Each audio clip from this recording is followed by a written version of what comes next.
Okay, so let's just talk real briefly about what we're going to talk about today in terms of an overview. So I kind of want to begin by situating Creative Commons licenses in sort of the larger intellectual property landscape.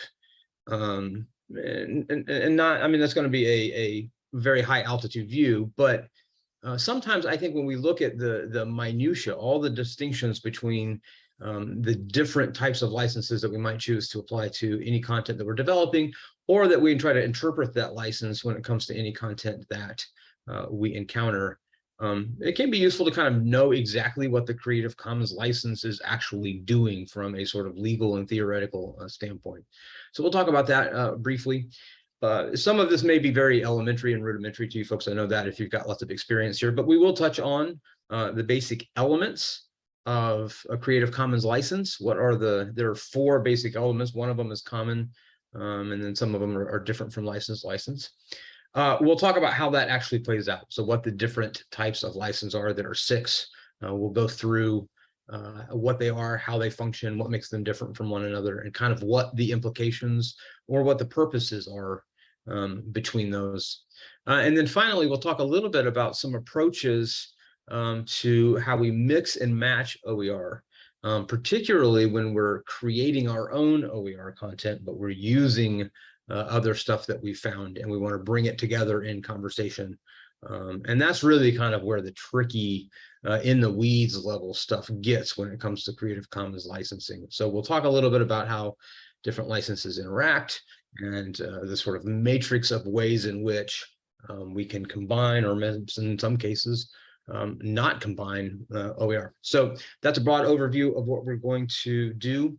There's just a handful of us, so I want this to be as informal as possible. If I say something that doesn't make sense, or if you have a question, or if I didn't explain something well enough, by all means, interrupt me and come off mute and just go ahead and speak up and yell at me so that we can make sure that everybody gets what they need from this.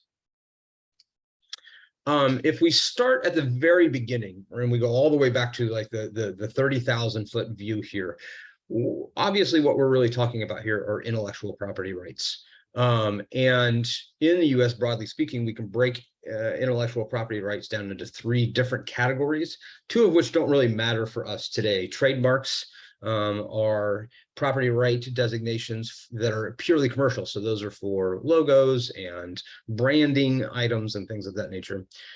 Patents also don't really have much to do with us today. Patents are what inventors and creators use for specific objects or inventions or designs, and sometimes processes. And so again, it's like a copyright for things of sorts. And then the last one, and in some ways sort of the broadest one, is copyrights. And that's obviously what we're going to talk about today. Copyrights really are about, at the end of the day, protecting the integrity of any piece of created work. Obviously, this covers the written word, but copyrights extend far beyond the written word into some visual design work. Even coding, some computer coding can be copyrighted. So anything that is created by a creator, an artist, a writer, someone who puts it together is automatically, and actually in US law, is automatically copyrighted as soon as it's created. Some people do file paperwork to license their copyright so that it's registered. That could help them on down the road if they have legal issues around it. But the minute something is created, it's automatically copyrighted. And the person who created it owns all of those rights, what those rights come with. There are some things that aren't ever copyrighted, can't be copyrighted. You can't really copyright an idea. If you just write down the recipe or a list of ingredients for a recipe, you can't just copyright that. You know, certain titles, short phrases, sometimes movie titles, book titles, things like that can't be copyrighted if they're common enough that they're used pretty frequently. So it does have to be a specific sort of creation by the person who owns it. And if it is that, then it is copyrighted automatically. The way that a copyright functions in terms of protecting the integrity of the work and really protecting the efforts of the person who created it is by providing the exclusive rights to copy, to distribute, to perform in the case of poetry or plays, to adapt or to display. So in other words, anything that you can think of that might further the work, that might expand on the work, that might alter the work, that might distribute the work, all of that is the sole rights to do that kind of thing with any copyrighted work belong to the copyright holder, which is almost always the creator of the work. I say almost always because copyrights can in fact be transferred. So they're not, in the philosophical sense, they're not natural rights. They are legal rights that are granted by the government, which means that they are in effect a type of contract. And so they can be transferred. A creator can create something and then transfer the copyrights to other folks. This obviously occurs a lot in the music industry. And I'm in Nashville, so this gets talked about around here all the time. But songwriters oftentimes will transfer their rights to publishing companies in exchange for all of the things that come with that: the copy, the distribution, the performances, things of that nature. By standard definition, copyrights endure for the life of the author or the creator, and then an additional 70 years past that person's life or that creator's life. Once that 70 years is up, it's kind of up in the air. It depends on if there's an estate that manages that. But occasionally, and we'll talk about public domain in a minute, occasionally copyrights do expire after that point, and a work can enter into the public domain. The public domain is a sort of carved out imaginary space where written works or works that otherwise would be protected by copyright actually aren't, and they live in the public domain. That means that they're available to anybody who wants to use them for any purpose at all. So all of those things that we just mentioned, copying, distribution, editing, altering, all of those kinds of things can happen with works that are in the public domain. A great example of this is if any of you have had a chance to visit or see, or maybe you've even just heard of the immersive Van Gogh experience that travels around the country, and I think probably the entire globe, where you go into these spaces and Van Gogh paintings have been recreated into these kind of three-dimensional experiences. The reason that that's doable is because most Van Gogh paintings are actually in the public domain. And so the person who created the immersive Van Gogh experience is able to do that without having to pay exorbitant licensing fees, precisely because those works are available to anybody who wants to do that. And so that's kind of how public domain works can function or can exist. They're just sort of available to anybody who wants to use them. All copyright laws, not surprisingly, do have limits and some exceptions. Some of them matter to us as educators, and some of them matter to us as people who are interested in OER, and some of them not so much. Reproduction by libraries and archives is protected, so libraries are allowed to reproduce copyrighted materials within the confines of their own institutions and to their own purposes. The transfer of a particular copy, if I own a book and I don't want to carry the book around with me, but I want to read chapter 4, I can, in fact, legally make myself a copy of that and carry that around with me as long as I'm just using it for my private purposes. There are some exceptions to particular performances and displays. When you get into broadcasts, secondary transmission or broadcast can often be an exception to copyright laws. And then the one that matters, I think, for us the most and for educators in general are fair use laws. And those are an exception to copyright that allow for specific uses of copyrighted material, often in educational contexts or non-commercial contexts. And there's a little bit of an art to determining what fair use is, but it kind of matters on the purpose of the use, why you're using the use. It matters on the work, both the nature of the work itself, the original copyrighted work, but it also the nature of the work that is utilizing that copyrighted. It matters the amount and substantiality of the work that is used. Rarely will you find a fair use case in which you can use the entirety of something. So if you're teaching a course, you might excerpt a novel if it's a literature course and you want to do a critique or an examination of that, and that might be covered by fair use, but it would be very rare that you could use the entirety of that source. And then, of course, to some extent, it depends on the effect on the potential market. At the end of the day, copywriting is about protecting creators' rights to their products. And so if the use of that threatens the viability of that product in the market, then that's not going to be counted as fair use. The guiding idea for fair use is what we call transformative use. All fair usage by nature is transformative usage, therefore unfair usage is derivative usage. And what we mean by transformative versus derivative is often best exemplified by parody and comedy.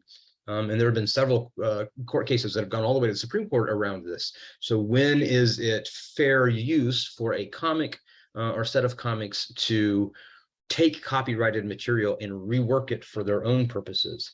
And the courts have pretty uniformly upheld that if the use of that in its comedy or its parody transforms the work, that is, it's not merely derivative from what it was, but it becomes something different in that particular usage, which is what parody, of course, is all about. You take an original thing, you make it different by poking fun at it. That's what we mean when we're talking about transformative usage. Derivative usage is just reusing something, repackaging it perhaps as your own sort of thing. In the context of a classroom, then, transformative use is almost entirely the kind of academic use that happens, because oftentimes we're bringing sources into the classroom to our learners because we want them to critique it, to engage it, to transform what its original purpose is. So if it's a novel meant for popular reading, we want to put it to academic scrutiny, then that's a transformative usage in that case. Another element when it comes to the sort of limits, and this is where we're starting to get specific to Creative Commons and OER, are the ideas of licenses and contracts. So copyrights can be transferred, and they are transferred according to contracts or according to licensing deals. And so every copyright holder has a legal opportunity. They can apply conditions and contracts to their own copyrights. They can give away all of their copyrights. They can give away portions of their copyrights. They can do it specifically to other creators. Like I said, in the music industry, that happens a lot with distributors and publishers who make it possible to get music out to as many people as possible.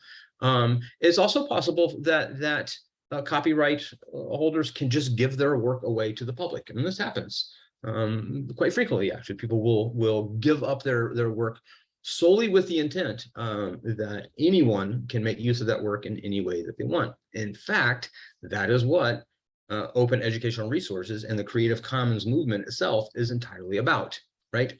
So a Creative Commons license is a formally, legally structured license.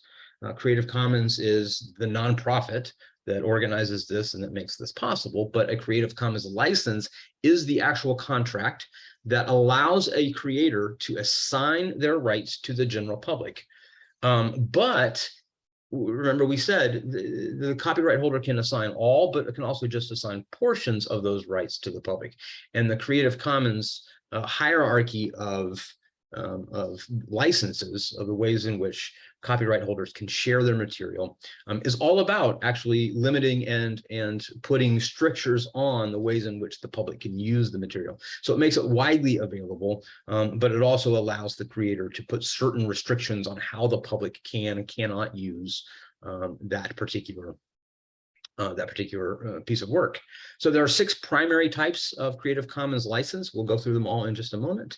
And each one assigns different types, or the verbiage that the organization uses is elements of the rights work to any of the users. And so really the 6 licenses are just different combinations of the 4 elements. The 4 elements themselves are attribution, the non-commercial element, the no derivatives, and then the share alike. I often call these tags too, because it's almost like hashtagging or tagging your content with certain designations.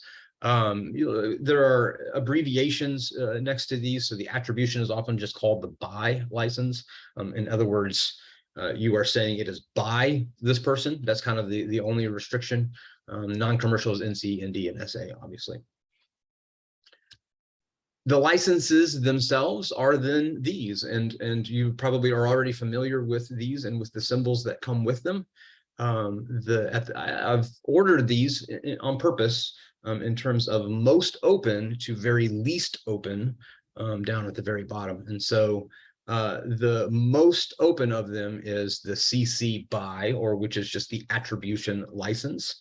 The attribution license stipulates that the person who is using this can do whatever they want with it, absolutely whatever they want with it, as long as they attribute the work to the original author.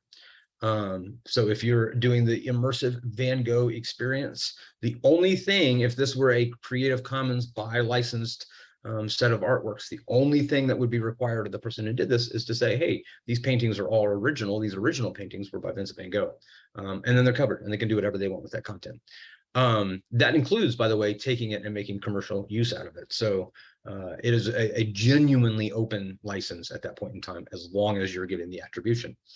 Then when we get into the mixture of the rest of them, you'll notice that we start applying more and more restrictions to the works as we go down. Attribution share alike. The share alike element simply means that you're adding one additional layer or level of restriction on there, which is that it has to always be shared that way. And we'll talk a little bit about how that plays out when we start building OER in just a moment. But the share alike designation is trickier than it often seems like. But what you're essentially saying is that I'm creating this work to be a share alike work. And when you use it on down the road, you also must share it as share alike. You cannot you cannot further restrict it, or you must also share it as attribution. You can't further restrict it any further. Non-commercial designation obviously says you can do whatever you want with this as long as you're not going to use it for commercial purposes. And then again, you can apply the share alike tag to a non-commercial work. So if I create something, if I write an OER textbook, and I think to myself, I don't want anyone to try to make money off of this textbook, I can tag it with the non-commercial. If my expectation is that other people will use bits and pieces of this in their own works, or they might lift a chapter here or there to incorporate in their own stuff, then I can tag the share alike on there and say, essentially, you have to attribute this to me. You cannot use this for any commercial purposes, and anything that comes out of this also cannot be used for commercial purposes. There are two sort of special Creative Commons licenses, the no derivatives and the no commercial or non-commercial no derivatives. No derivatives is actually exactly what it sounds like. So it is an available resource to anybody who wants to use it, but it must only be used in its original state. So it cannot be edited, revised, remixed. You really can just redistribute it in its original format. And so the non-commercial no derivative also means that you can't just take it as it is and try to make money off of it. So we'll talk about this again near the end, but when we get into the no derivative tags, we're really kind of moving out of open educational resources and more into just freely available educational resources. The one that is common to all of them is the attribution. So every CC license has an attribution. The attribution is actually what makes a CC license different from a work that's in the public domain, or a work that has been designated in the public domain. So every single of the 6 CC licenses requires that the user of the work give attribution to the original creator. In an academic sense, this is basically just a citation. The reason we don't call it a citation so often, though, is because it doesn't follow the formal strictures that academic citations often do. So, you know, APA 6 or MLA, the attribution is actually pretty fluid and flexible. So it just has to have a number of or 4 basic elements in it. It has to be done reasonably within the manner. In other words, the person, the reader of the new work or of the collected or edited work has to be able to encounter the attribution in a reasonable way. That can be at the beginning of a book. It can be on the page in which it shows up. It's really kind of up to the person who is reworking or remixing this to decide on that. It just has to be done in a way that makes it easy. Attribution does not imply endorsement. So you'll notice on the slide a couple slides ago, I had the Creative Commons logo on the slide, and I can do that, and in fact, I'll show you my attribution for that in just a moment. But it would be important to say that that doesn't imply that Creative Commons themselves has endorsed this particular presentation. I mean, this presentation very much is in line with their content, but an attribution cannot be made to look as if it is endorsement. And if it does do that, then you're sort of violating the spirit of the way attribution works. To that end, any author can actually request and demand the removal of an attribution. So if you use an author's work in a way that that author feels is grossly at odds with the purpose of the work, well, the purpose of the license is that you can do that legally and freely. But the author also has the chance to say, I'm actually not interested in this, or I don't want to be associated with it, so I need you to take my attribution off. When we get into heavy remixing, where we're taking multiple works and sort of sewing them together, an attribution does require that you start pointing out where original content begins. And so I can show you exactly how that works in just a moment, but it's simpler than it sounds. But the importance there is that you're not saying that this is so-and-so's work, when in reality you're dropping paragraphs and paragraphs of your own text or content in there, but making it seem as if it came from the original source. So they just do want some honesty and some accuracy there. The four basic elements of the attribution are called the tassel, the title, the author, the source, and the link. And so let me show you what that looks like. So here is an attribution for this particular presentation that I'm giving right now. Unless otherwise noted, this presentation is adapted from Understanding Creative Commons Licenses, which was created by the University of Rochester Libraries, and it was published to YouTube. That work itself is licensed CC BY. And the 4.0 is just the updated version of that. So that's not so pertinent for us right now. So you'll notice a couple of things functioning in here. I've covered the possibility that there might be material that isn't from that original work, right? And so where that other content or material shows up, I'm sort of promising that I'll give an attribution for that. I am providing where it came from, and you'll notice that this is a hyperlink, so you can actually click that link and go directly to the source and check that original source to see how much of this content comes, or how much it's been changed, or how much it hasn't been. And then we're always quick to make sure that the attribution has that source's particular license, because it is important that we recognize what that license is. We cannot use it in cross purposes to its license, so we have to list that. And the link that's here goes to the broad overview that Creative Commons provides for each of the licenses. So if you click on the CC BY 4.0, it just goes to a little boilerplate that explains exactly what that is. Then you'll notice I have licensed this particular presentation. So this presentation is licensed CC BY 4.0. So what that means is that this is free for anybody to use. If we published this and made it widely available, anybody could take this and they can do whatever they want with it, as long as they attribute it to me and to Open Text Books for Rural Arizona. So that's there. And then there is some additional content. I had the logos that were taken from the Creative Commons, from the website, but from resources that they provide. And so all of those logos come from Creative Commons, and they also are licensed CC BY 4.0.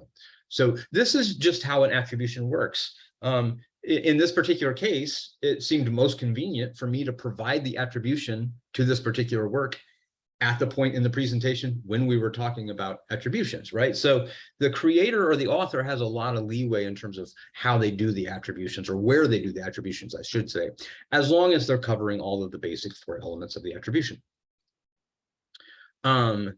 Attributions and restrictions, right, is each of the licenses starts with the attribution, and then we begin placing the restrictions on it. Right. So if we go back to the basic elements, the attribution, the non-commercial, the no derivatives, and the share alike, the attribution is the one that every single one of them is going to have. And then it's just the mix of the others. And so when we talk about them, when we go back to this slide, when we talk about them, we always talk about them starting with the attribution. So it's CC BY, then the CC BY SA, CC BY ND, CC BY NC, CC BY NC SA. And it gets to be a little bit of a mouthful when you get down to the bottom, but you'll notice that BY is always there. The attribution is the sort of foundational part of what it means to be operating with these things. Okay, so that's a broad overview of the licenses, and really the names are, I think, are fairly self-explanatory. Where we get into, I think, some of the trickier, weedier parts of understanding these, both in terms of how we might apply them to OER that we create, but also in terms of how we engage OER that we want to use in a course or in a resource that we're using, has to do with the fact that a lot of the stuff that we want to use has different licenses applied to it. And when we get into the no derivative or the no commercial or the share alike tags, what we realize is that means that some things may not play well with others. And so I find it helpful to sort of break down approaches to using OER in a couple of different ways. And again, this is going to be the sort of vision I have in mind for this particular thing is if I'm creating an online course, and I want it to be an OER designated course, and I'm going to use purely OER as my text and resources and assessments and things like that. These are the kind of two basic approaches to how we would create that. So this is useful to have in mind if you're creating your own OER, because of course, part of the vision of creating OER is the way people will use it on down the road. And so these are the two approaches that other folks might be using for stuff that you create. The first is what I call the anthology approach. Some people call it the collection approach. And this is exactly what it sounds like it is. So the anthology approach is when we take OER kind of as it is, and we want to bring it in conversation with other OER because we're building a course or we're building a comprehensive text or something like that. But what we're not going to do is remix or bring it all together directly, but we're going to let each work stand by itself, just like it happens in an anthology.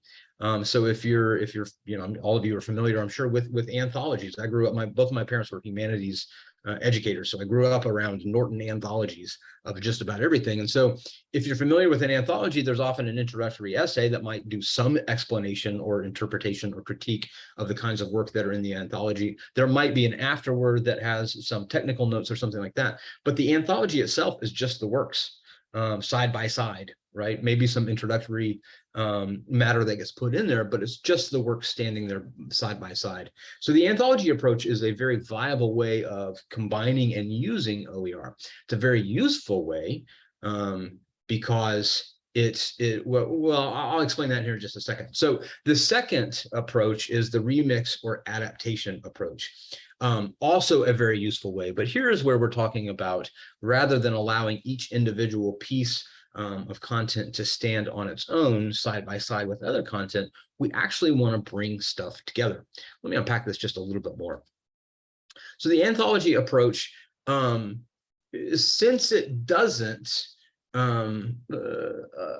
require remixing, it doesn't require splicing things together, we're allowing each individual thing to stay in its original form. The adaptation remix approach does the opposite of that. This is when we're taking and splicing different pieces together. A good way to think about remixing or adaptation is if I wanted to write a chapter for a textbook, and I was looking at 3 or 4 different OER textbooks that I liked, but I didn't like any one of them enough to use it solely in my book. So I wanted to use a chapter from one, and then I wanted to use part of another chapter from another one. And then I liked the way this other textbook dealt with a similar subject matter that I wanted to include in this module or this unit.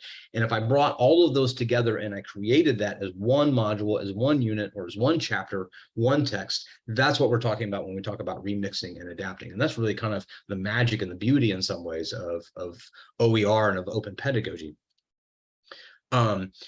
This matters because, of course, what you create, whether it's a textbook, whether it's a presentation or a lecture, or even an entire online course, itself has to be licensed, right, in order for it to enter into the OER. And so the way that we've gone about using these different materials, the way that we're combining and engaging with them has a dramatic impact on how we can license those. When we use the anthology approach, and this is why it's such a useful approach, especially in subject matters where there's not a ton of material, so you're just kind of using the best you can, what you can find, you can license that kind of OER however you wish, but you have to attribute all of the individual licenses of all of the individual works that you're including. So if we go back to the anthology, you know, if I've got an anthology of British literature, and if some of that is public domain work, then of course I can use it in there however I wish. If some of it were to have a Creative Commons license that has a share alike tag, that has a no derivatives tag, that has a non-commercial tag, those tags we'll see don't play well with other tags most often. I can still include those though, right? As long as I designate, as number one, as long as I haven't done anything to them. So they're in their original format. And then as long as I make sure that any reader who encounters this knows that that particular work has its own license, right? And that you've protected and used it according to that license. The remix and adaptation approach is where a little more finessing comes in, and where we have to kind of pay attention to the engagement interaction between different licenses, because the rule of thumb here is that we absolutely have to license it according to the strictest license source that we're using. So if we have some content that's CC BY, but we have some content that is CC BY NC SA, then our final product has to be licensed NC or by NCSA, just like that most restrictive piece. And that's challenging in some ways. If you've dealt with that, you know that this gets really tricky, and it's often very murky how we're going to get through that. So this also comes from Creative Commons. So this right here is a kind of matrix of how the different licenses play with one another. And so right off the bat, you'll see that anything that has the no derivative tag on it does not play well at all with anything. A no derivative tag almost makes it impossible to use it. There are instances, if you're using a purely anthology approach, where you can get by using a no derivative tag. That's very doable, especially if you're building a course. There are ways that we can design it, like in Canvas or in Moodle, that allow it to be sort of standalone and not interacting or engaging, but still accessible to your students. So no derivative work isn't wholly unusable, but it's safe to say that we're not really in open text territory anymore. No derivative work really is licensed and copyrighted in a way that makes it free and available to other people to use. So very useful, right? So this is not to imply usefulness here, but its use is limited to really just redistributing what is already created, but not being able to touch it.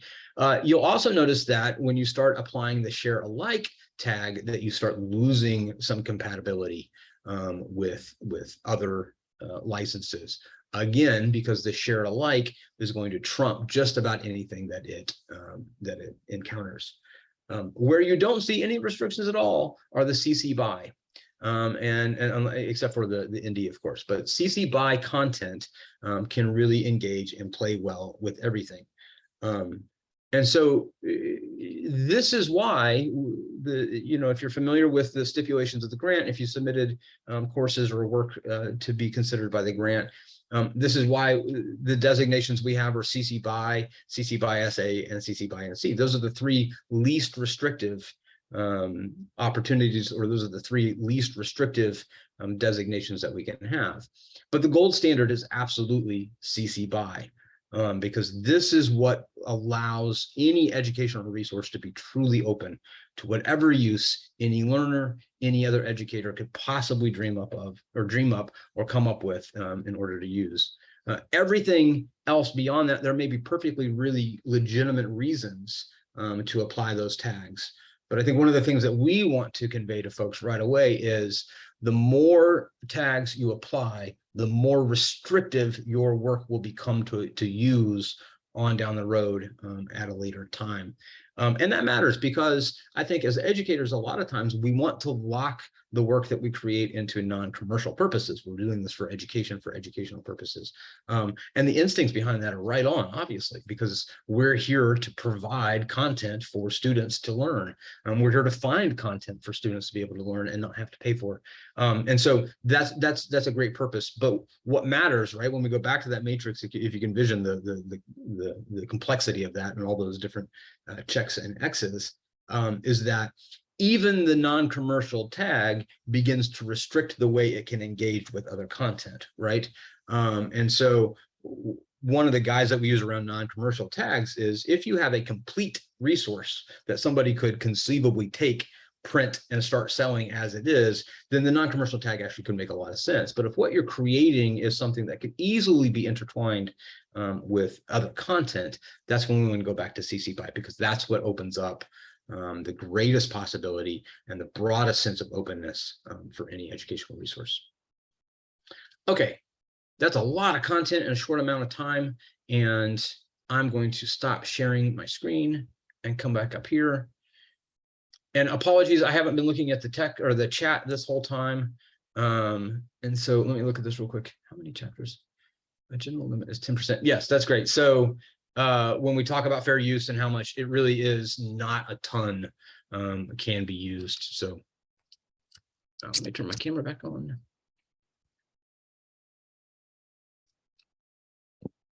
Okay, we got just a couple of minutes. Is there anything that didn't make sense? Anything that didn't jive with your experiences thus far, or anything that you want some clarity on? Feel free to ask any kinds of questions you have.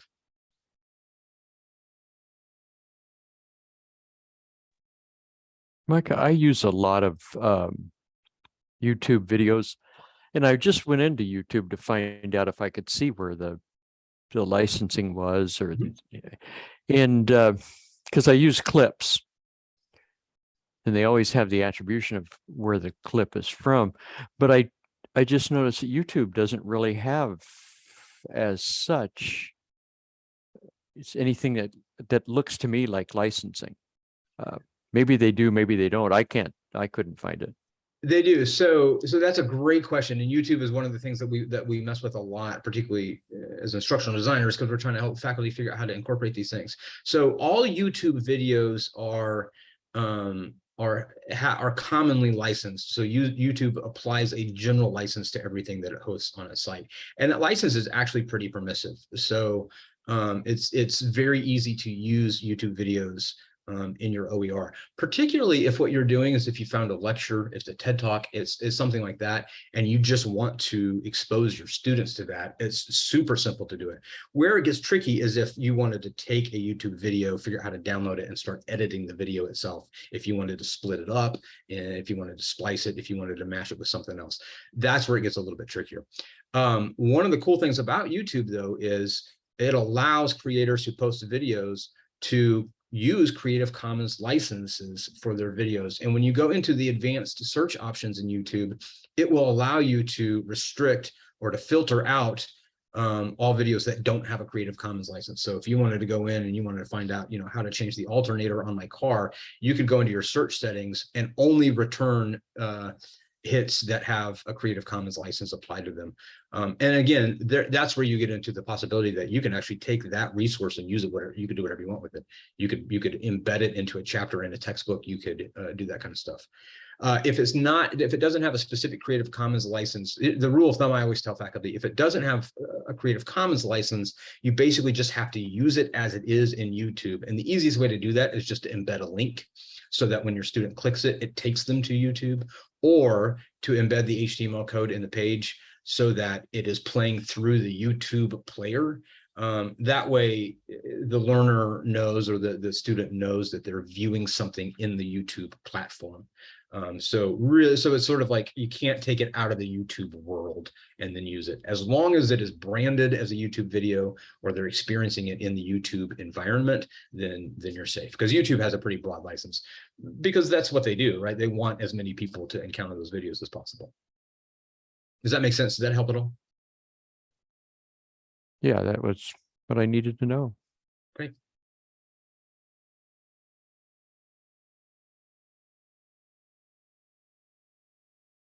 Anyone else? Anything else?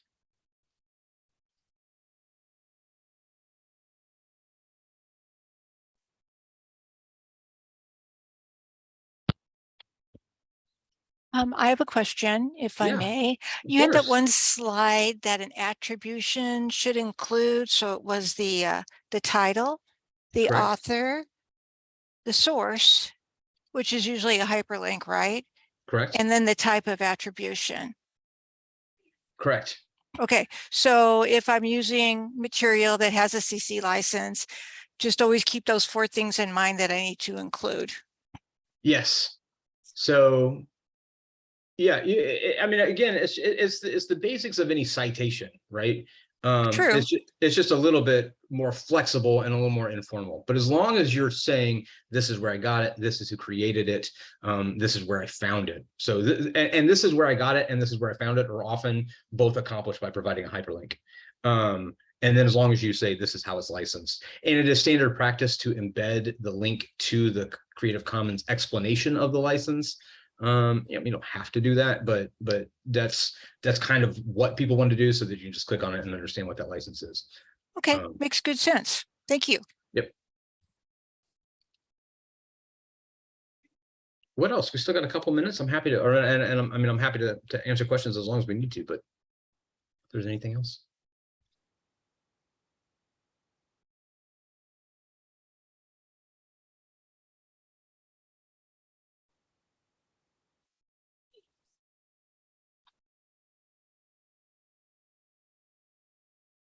All right, well, I'm going to drop my email in the chat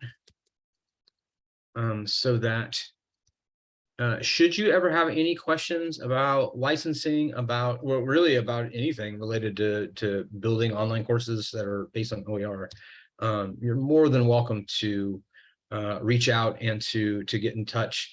I'm sure you all know Megan. Of course, Megan has actually went through the certification process for Creative Commons, so she understands this stuff exceptionally well, and can answer licensing questions as well. So, but please don't ever hesitate to reach out if you're just curious about something, or you're messing around with Vimeo or YouTube and you're not really sure what to do, or anything like that. Don't ever hesitate to reach out. I'm so glad that you all came today, and I hope this was useful to you. And with that, we'll go ahead and close it. And thank you all so much.